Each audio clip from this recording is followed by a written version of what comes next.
I've been craving lasagna soup literally since last year, so let's make some. I start by making some chicken broth by boiling a couple pieces of bone-in chicken in a pot of water for about 45 minutes to an hour.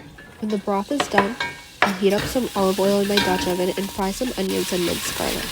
Once I get some color in those, I'll add in my ground beef. I saute the beef until there's no pink color left, and then I'll sequentially add in my seasonings, tomato paste, and a jar of marinara. Then I'll add in my chicken broth. I want to add in a little more than I would think is enough, so it's almost watery, because the lasagna sheets we added are going to absorb a lot of it, and we still want this to be a little bit liquidy since it is a soup. When the soup starts bubbling, I add in about half a box of oven-ready lasagna sheets with the sheets broken into 3 pieces each. Again, I'll wait till everything is at a simmer, and then I'll add in some half and half. I don't use heavy cream because that makes the soup almost too thick and it won't be as liquid as we would want a soup. When all that comes to a bubble, I add in some parsley and basil, and then I'll cover that to cook on high heat for about 10 minutes or until the lasagna sheets are soft and ready. In this time, I'll clean off any dishes that I use, clean off my surfaces, and prep any sides that I'll have with the soup.